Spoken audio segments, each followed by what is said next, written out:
Jadi bagian dari dakwah kami. Dukung dakwah digital dan sosial media kami. Raih pahala amal jariah yang terus mengalir sampai hari kiamat. Jadi dalam 10 hari pertama bulan Dzulhijjah itu ibadah yang juga diutamakan adalah haji dan umrah. Teman-teman lihat dalam surah Ali Imran ayat 97. Apa kata Allah Subhanahu wa taala? A'udzubillahi minasyaitonir rajim. Walillahi 'alan nasi hajjul baiti man istata'a ilaihi sabila. Kewajiban bagi manusia kepada Allah yaitu berhaji ke Baitullah. Barang siapa yang memiliki kemampuan untuk melakukan perjalanan. Mampu dalam hal apa? Mampu dalam hal ekonomi, tentu saja finansial. Makanya nabung, tabungan tuh sekarang nggak cuma deposit aja atau nabung pendidikan, nabung kesehatan, tapi nabung haji. Gimana mungkin ada seorang muslim yang sampai hari ini nggak punya tabungan haji? Padahal haji itu melengkapi rukun Islam, teman-teman semua. Kita bisa beli macam-macam kalau kita nggak bisa nabung buat haji. Mampu dalam hal apa? Mampu dalam hal fisik. Ya Allah, haji itu lelah, capek banget teman-teman semua. Uma ingat banget 2017 Uma haji dalam keadaan hamil. Ibrahim tuh hamil 6 bulan. Hajinya tuh aduh jauh banget jalannya. Jadi dari tenda Uma lempar jumrah tuh 10 kilo baru jalan ke sana. Baliknya lagi 10 kilo, bayangin. Uma pada saat itu dalam keadaan hamil. Hamil itu ada yang namanya kontraksi. Kontraksi itu perut kita keras kayak batu. Batu, udah kayak batu gitu. Itu tandanya bisa aja tuh bayi bisa keluar tiba-tiba gitu. Tapi ya mungkin karena saking bahagianya haji, jadi nggak berasa perut Uma. Uma udah nggak bisa bedain mana kontraksi, mana enggak, teman-teman semua pada saat itu. Karena terlalu bahagia, lelahnya itu nggak berasa. Jadi kita tuh kalau terlalu bahagia dan fokus pada satu hal, lelah dan sakit itu nggak berasa, teman-teman semua. Nah itu yang Uma rasain ya. Tapi itu memang lelahnya luar biasa. Sampai hari ini aja Uma kalau mikir-mikir, kok bisa ya dulu kayak gitu gitu. Dalam keadaan hamil, bisa jalan sejauh itu tuh baru lempar jumroh, belum yang lain-lain gitu. Kalau sekarang kalau dipikirin pakai manusia sekarang nih kayaknya Uma nggak sanggup gitu. Yang sehat aja susah, apalagi dalam keadaan hamil pada saat itu. Jadi maksud Uma di sini adalah berangkat haji dalam usia muda itu afdol ya, karena lelahnya luar biasa. Banyak orang yang meninggal dunia. Tahun lalu mungkin sekitar 700 lansia meninggal dunia, teman-teman semua. Tahun ini aja Uma dengar kabar terakhir udah ada sekitar 30-40 lansia meninggal dunia. Baru belum hajinya belum mulai nih. Baru baru berada di kota Mekah. Itu udah ada 30-40 orang lansia yang meninggal dunia karena sesak nafas dan sebagainya, jantung dan sebagainya. Ya, jadi dari sekarang ya untuk daftar dulu supaya Allah melihat kesungguhan dirimu. Jadi haji dan umrah itu salah satu ibadah yang paling mulia untuk sarana mendekatkan diri kepada Allah Subhanahu wa taala. Ibadah yang paling afdal, ya. Di antara keutamaan haji dan umrah seperti yang teman-teman tahu, kata Rasulullah apa? Di antara yang berhaji dan umrah ke Baitullah dan dia tidak berkata kotor, nggak berbuat kefasikan, maka dia kembali ke tanah airnya seperti bayi yang baru dilahirkan oleh ibunya. Antara dua umrah menghapuskan dosa di antara keduanya. Dan haji yang mabrur balasannya adalah syurga. Ya. Haji itu menghapus dosa-dosa sebelumnya. Haji yang mabrur itu seutama-utama amal setelah jihad fisabilillah. Dan haji umrah itu menghilangkan kemiskinan dan dosa-dosa. Jadi teman-teman semua eh, nggak ada orang haji umrah itu jadi miskin, nggak ada. Kan kita sering dengar kabar ya, baru-baru ini kita dengar kabar ada public figure yang sampai rela nggak beli mobil gitu ya, atau mungkin menunda untuk beli sesuatu karena uangnya dipakai untuk haji atau umrah. Masya Allah ya teman-teman semua. Jadi haji dan umrah itu dikatakan akan menghilangkan kemiskinan dan dosa-dosa. Uma teringat satu kisah ya teman-teman semua. Ada orang yang dikisahkan itu ada orang yang ibadah hajinya itu diterima oleh Allah, sementara ibadah haji yang lain-lain itu nggak diterima. Jadi bingung orang seperti apa yang amal ibadah hajinya diterima. Maksudnya apa ini? Jadi dikisahkan dalam cerita itu ada sepasang suami istri yang miskin sebetulnya, tapi menabung, masya Allah ya, menabung berpuluh-puluh tahun sampai kemudian uangnya udah cukup untuk berangkat haji, tapi beliau ini kemudian mendapati bahwa tetangganya adalah orang yang sangat, ini teman-teman sudah tahu kisah ini ya, sangat terkenal sekali. Dan teman-teman sebagian sudah tahu tetangganya ini dalam keadaan yang kelaparan gitu, kelaparan. Maka tetangganya ini akhirnya memakan makanan tersebut.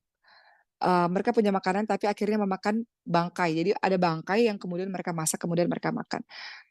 Kemudian si tetangga ini mengatakan ini halal untuk saya karena saya ini orang yang fakir miskin, lebih miskin dibandingkan dengan dirimu fakir miskin. Kamu nggak boleh makan ini karena kamu haram memakan bangkai. Sementara kami ini orang yang sangat fakir miskin sekali, dan nggak punya apa-apa darurat, jadi halal aja makan bangkai yang kami masak ini. Jadi tetangga yang juga miskin ini sebenarnya ini ya terpukul ketika mendengar kabar tersebut. Akhirnya tabungan dari puluhan tahun itu diberikan pada tetangganya supaya tetangga tidak kesusahan sehingga mereka tidak jadi pergi haji. Nah, justru orang yang seperti ini ketika meninggal dunia belum pergi haji, belum badannya nyampe ke tanah suci, tapi amal ibadahnya diterima oleh Allah Subhanahu wa taala. Ibadah haji yang diterima oleh Allah karena apa? Karena yaitu ya eh beliau menyedekahkan seluruh hartanya itu, masya Allah, pada tetangganya yang sangat fakir miskin yang bahkan sampai harus makan bangkai. Gitu ya teman-teman semua. Itu sebuah cerita aja yang membuat kita tahu bahwa ya ibadah haji itu jihad atau pengorbanan harta. Jadi orang-orang itu menabung luar biasa untuk bisa berangkat haji gitu. Dan dahsyat sekali orang tadi ya. Sebenarnya beliau bisa berangkat haji, tapi beliau lihat tetangganya sebelah yang hampir mati kelaparan, beliau kasih uang hajinya itu untuk tetangganya. Sehingga Allah nilai juga beliau sudah berangkat haji. Allah terima amalan-amalan beliau, Masya Allah. Itu cerita ini aja ya teman-teman semua sebagai penambahan bagi kita. Jadi kembali lagi haji dan umrah, kembali lagi mau ingin sampaikan keutamaannya menghilangkan kemiskinan dan dosa-dosa. Dan orang-orang yang berhaji dan umrah itu adalah tamu-tamunya Allah. Namanya tamu itu pasti diagungkan, dimuliakan, dihormati. Makanya termasuk doa-doa orang haji dan umrah itu adalah doa-doa yang dikabulkan oleh Allah Subhanahu wa taala. Dan teman-teman semua, seperti sekarang nih kalau kita lihat banyak sekali orang yang meninggal dunia, belum ibadah hajinya belum mulai tapi mereka sudah di tanah suci. Orang yang meninggal dunia ketika pergi melaksanakan haji dan umrah itu akan dicatat baginya pahala umrah sampai hari kiamat. Orang yang meninggal dalam keadaan ihram akan dibangkitkan di hari kiamat dalam keadaan membaca talbiyah. Banyak sekali orang-orang meninggal dalam keadaan ihram. Kalau teman-teman pergi haji, teman-teman akan lihat ini kan panas banget sekarang di Mekah ini 49 derajat teman-teman semua. Sebagian orang nggak dapat tenda, mungkin nggak dapat makan. Mereka masih pakai ihram mereka, tapi mereka meninggal dunia. Maka orang-orang ini kata Rasulullah akan dibangkitkan di hari kiamat dalam keadaan membaca talbiyah, insya Allah. Berikut juga ada apa lagi ibadah-ibadah yang kita bisa lakukan di 10 hari pertama bulan Dzulhijjah. Tentu saja ada hari raya Idul Adha, ya hari raya Idul Adha. Kita ini merayakan 2 hari raya ya teman-teman semua, hari raya Idul Adha dan hari raya Idul Fitri. Nah, hari raya Idul Adha ini di tempat-tempat lain, khususnya di Mekah itu memang dahsyat ya. Sementara hari raya Idul Fitri itu lebih senyap. Kalau di Indonesia hari raya Idul Fitri yang lebih lebih rame gitu ya. Karena memang mungkin liburnya lebih panjang kalau di Indonesia. Jadi Rasulullah SAW ingatkan sesungguhnya Allah telah memberikan ganti kepada kalian 2 hari yang lebih baik. Jadi hari yang paling baik untuk umat Islam untuk dirayakan adalah hari raya Idul Fitri dan Idul Adha. Hari yang kita harus bergembira. Hari raya Idul Fitri, Idul Adha nggak boleh ada orang yang kelaparan. Semua harus berbahagia, semua harus makan. Nggak boleh ada yang ngerasa kesepian. Makanya kalau di Maskul Hufaz, ya semua yang nggak pulang kampung harus gembira. Begitu pula teman-teman di tempat-tempat lain, nggak boleh ngerasa kesepian, nggak boleh ngerasa sendirian. Ini hari raya makan-makan, hari raya bahagia. Nggak boleh lagi ada yang sedih-sedih di hari raya. Harus saling menggembirakan satu sama lain, walaupun nggak pulang kampung. Ketujuh, amal ibadah apa yang kita bisa lakukan? Nah, ini dia yang ingin membahas, yaitu berkurban.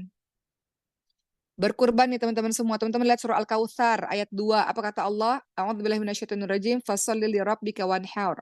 Laksanakan sholat untuk Rabbmu dan sembelihlah kurban. Sembelih kurban teman-teman semua. Jadi ibadah yang afdal salah satunya adalah berkurban. Apa kata Rasulullah? Barang siapa yang punya kelapangan, punya uang nih, punya kelapangan, namun nggak berkurban, maka jangan mendekati masjid kami, ya. Jangan dekat-dekat deh sama masjid kami. Padahal engkau mampu tapi engkau tidak mau berkurban gitu ya. Ada yang bertanya, bagaimana penyembelihan kurban pada zaman Rasulullah? Kemudian uh, seseorang ini menjawab ya. Jadi namanya Atha bin Yasar ini bertanya pada Abu Ayyub Al-Ansari. Gimana sih penyembelihan kurban pada zamannya Rasulullah? Kemudian orang ini menjawab, seseorang berkurban dengan seekor kambing untuk diri dan keluarganya. Kemudian mereka memakannya. Jadi kurbannya itu kambing ya, mereka itu ya. Kemudian mereka memakannya dan mereka memberi makan orang-orang sekitarnya gitu. Jadi makanan itu dibagikan juga untuk orang-orang sekitarnya. Ada yang untuk keluarganya, gitu, untuk dirinya, ada yang juga untuk orang-orang sekitarnya. Gitu ya teman-teman semua. Dan ingat disunahkan bagi orang yang berkurban agar menyembelihnya, menyembelih hewan kurbannya sendiri, itu sunnah tuh. Kalau nggak mampu menyembelih sendiri, hadir ketika hewan itu disembelih, ya, hadir teman-teman semua. Dan eh ya kalau bisa nyembelih sendiri alhamdulillah. Biasanya kalau perempuan-perempuan takut ya hadirilah ketika hewan itu disembelih. Dan juga tidak memotong rambut dan tidak memotong kuku bagi yang berkurban ya. Seseorang yang ingin berkurban itu dilarang potong kuku, dilarang potong rambut untuk dirinya sendiri maksudnya ketika sudah masuk tanggal 1 Dzulhijjah. Jadi mulai besok kalau teman-teman berkurban jangan potong kuku, jangan potong rambut. Sampai dia ini Uma langsung lihat kuku Uma nih ya. Hari ini kalau mau potong potong sekarang nih ya. Karena kalau sudah masuk tanggal 1 Dzulhijjah, nggak boleh dia potong rambut, potong kuku bagi yang ingin berkurban sampai dia potong hewan kurbannya. Ya. Dari Ummu Salamah radhiyallahu anha, kata Rasulullah SAW, barang siapa yang memiliki hewan yang hendak dia sembelih pada hari raya, jika sudah masuk tanggal 1 Dzulhijjah, maka jangan mencukur, jangan memotong rambutnya, dan jangan memotong kukunya sedikit pun sampai dia menyembelih hewan kurbannya. Ingat-ingat tuh, jadi diingetin teman-temannya, kadang-kadang lupa. Udah tahu tapi lupa, potong-potong kuku, gigit-gigit kuku gitu. Jangan ya teman-teman semua. Jadi ya, kita akan bahas mengenai hikmah di balik penyembelihan kurban. Ngapain sih kita berkurban? Untuk apa sih? Pertama, hikmah berkurban itu kita bersyukur atas nikmat kehidupan yang Allah berikan. Kurban itu bentuk rasa syukur, udah dikasih kesempatan bisa menuntut ilmu, dikasih kesempatan bisa tidur di sebuah tempat yang nyaman, di saat orang-orang nggak punya rumah, di saat teman-teman kita di Gaza sana masih di camp-campnya, dengan perasaan tidak aman. Bersyukur punya hidup yang aman di Indonesia ini gitu ya. Bersyukur apalagi bisa baca Quran tuh bersyukur teman-teman semua. Bersyukur bisa makan, bersyukur bisa minum, bersyukur bisa bernafas, bisa hidup sampai hari ini bersyukur.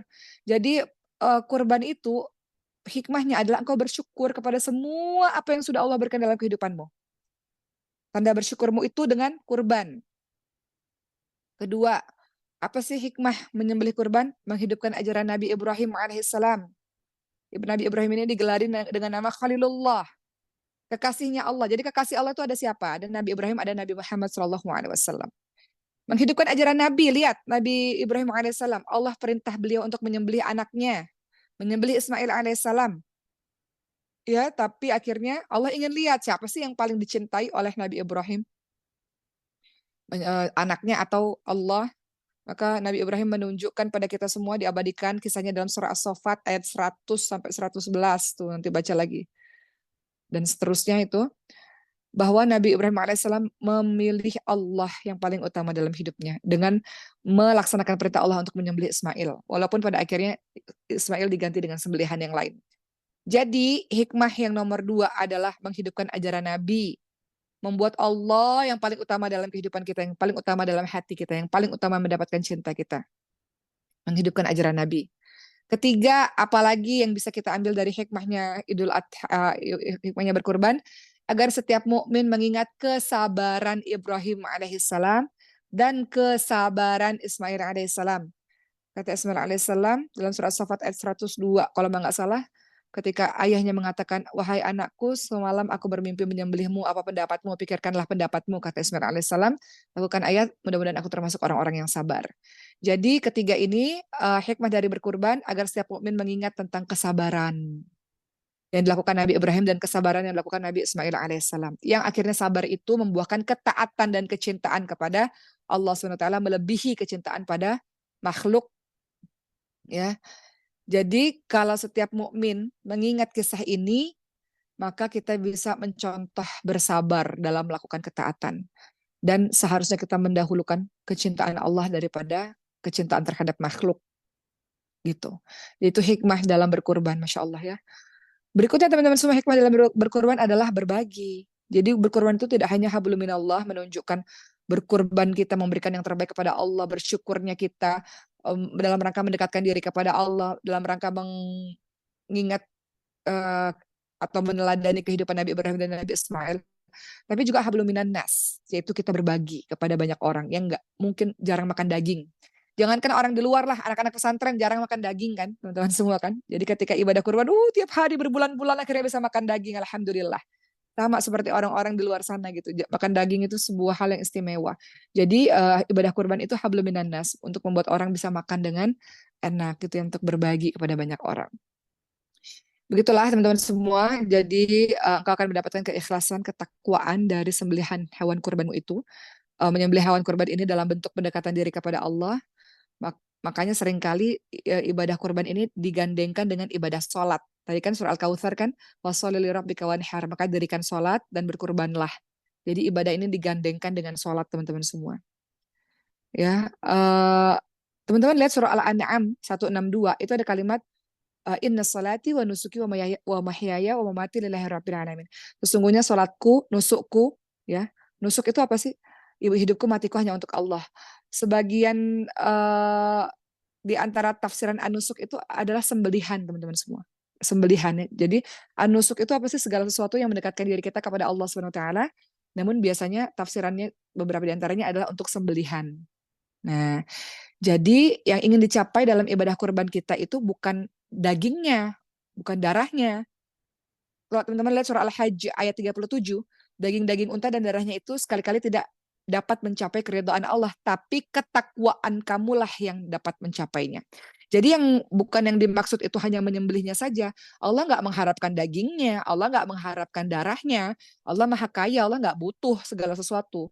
Ya, namun yang Allah harapkan dari kurban itu bukan dagingnya, bukan darahnya, namun yang Allah harapkan dari kurbanmu itu adalah keikhlasanmu dan selalu mengharap pahala dari Allah SWT. Jadi Allah mengharapkan apa? Keikhlasanmu, teman-teman semua. Oleh karena itu Allah katakan apa? Ketakwaan kamulah yang mencapai ridha-Nya Allah. Jadi bukan daging yang kita kasih sama Allah, bukan darah yang kita kasih sama Allah, tapi ketakwaanmu lah, keikhlasanmu lah yang yang mendapatkan ridha-Nya Allah Subhanahu wa taala. Jadi ini menjadi motivasi kita untuk berkorban ikhlas, ya, dan menjalankan sesuatu yang sesuatu yang memang dianjurkan oleh Allah dan Rasul-Nya. Begitu ya teman-teman semua. Jadi terakhir dari Umar menyembelih hewan itu, kalau pendapat ulama itu wajib bagi orang yang mampu. Ya, beberapa ulama mengatakan wajib bagi yang mampu. Dalilnya tadi ya fasholli lirabbika wanhar, Al-Kautsar ayat 2, dan sunnah. Sunnah bagi orang-orang yang sunnah muakkad, sunnah yang sangat dianjurkan. Pendapat berikutnya adalah sunnah muakkad, sunnah yang sangat dianjurkan. Beberapa ulama mengatakan wajib bagi yang mampu, beberapa ulama mengatakan sunnah muakkad, sunnah yang sangat dianjurkan. Begitu ya teman-teman semua. Wah ingin menyampaikan keutamaan kurban, tapi hadisnya dhaif, tapi nggak ada masalah untuk membuat kita bersemangat. Ya, dari Aisyah, Nabi Muhammad SAW bersabda, tidaklah pada hari nahar, ya, pada hari penyembelihan itu, pada hari raya Idul Adha itu, tidaklah pada hari nahar manusia beramal suatu amalan yang lebih dicintai oleh Allah daripada mengalirkan darah dari hewan kurban. Apa keutamaannya? Ia akan datang pada hari kiamat dengan tanduk, dengan kuku, dengan rambut hewan kurban itu, dan sungguh darah tersebut akan sampai kepada ridha Allah sebelum tetesan darah tersebut jatuh ke bumi, dan bersihkanlah jiwa kalian dengan hewan kurban. Ya, begitu ya teman-teman semua. Nih ada lagi hadis lain ya. Rasulullah SAW bersabda ketika para sahabat bertanya, ya Rasulullah, apakah maksud dari hewan-hewan kurban seperti ini? Kemudian kata Rasulullah, ini merupakan sunnah. Menyembelih ini sunnah dari ajaran Ibrahim alaihissalam. Lantas kami mendapatkan apa ya Rasulullah? Kata para sahabat. Kemudian Rasulullah menjawab, setiap rambut terdapat kebaikan. Bagaimana dengan bulu-bulu hewan-hewan ini ya Rasulullah? Kemudian Rasulullah menjawab, dari setiap rambut dan bulu-bulunya terdapat satu kebaikan. Bayangin, kebaikannya banyak sekali. Begitu ya teman-teman semua. Jadi ringkasan pada hari ini yang Umayyah sampaikan, rincian amalan di awal Dzulhijjah, di 10 hari pertama bulan Dzulhijjah pertama, apa tadi? Tanggal 1 sampai tanggal 9 Dzulhijjah, puasa sunnah awal Dzulhijjah. Ringkasan dari ceramah pada hari ini ya. Tanggal 1 sampai 9 Dzulhijjah, apa yang kalian lakukan? Puasa sunnah di awal Dzulhijjah. Perbanyak takbir mutlak. Artinya tidak dibatasi waktu dan tempat. Boleh kalian takbir di pasar, di jalan, di kendaraan, di rumah. Banyak takbir di mana-mana. Seperti takbiran pada hari raya itu perbanyak takbir. Tanggal 1 sampai 9 Dzulhijjah, puasa sunnah Dzulhijjah, dan perbanyak takbir. Perbanyak amal-amal salih. Dilarang potong rambut dan kuku di awal Dzulhijjah sampai hewan kurban disembelih. 9 Dzulhijjah, apa ibadahnya? Puasa Arafah. Perbanyak doa di hari Arafah, karena sebaik-baik doa adalah doa pada hari Arafah. Ya. Kemudian apalagi yang teman-teman lakukan di 9 Dzulhijjah, ba'da subuh sampai waktu asar pada hari tasyrik yang terakhir, yaitu 13 Dzulhijjah. Apa itu? Perbanyak takbir muqayyad. Takbir muqayyad itu apa sih? Yaitu setelah sholat 5 waktu maupun sholat sunnah. Baiknya tetap mendahulukan zikir dulu dan sholat, ya, kemudian perbanyak takbir. Wanita diperintahkan juga untuk bertakbir, agak lirih suaranya, sedangkan laki-laki diminta mengeraskan suaranya. 10 Dzulhijjah, apa yang kalian lakukan? Sholat Idul Adha, menyembelih kurban, dan tidak boleh puasa, tentu saja hari raya. Hari-hari tasyrik, tanggal 11, 12, 13 Dzulhijjah, apa yang dilakukan? Penyembelihan kurban, masih bisa dilakukan nih. Nggak boleh puasa dan memperbanyak doa sapu jagat. Apa itu doanya? Rabbana atina fid dunya hasanah Rabbana atina fid dunya hasanah wa fil akhirati hasanah wa qina adzabannar. Alhamdulillah selesai ceramah pada hari ini. Ya, mudah-mudahan ada manfaatnya dan dilakukan mulai besok insyaallah, dan kita bersiap-siap untuk menyambut bulan haji, dan insyaallah teman-teman juga bisa berangkat haji suatu hari nanti insyaallah.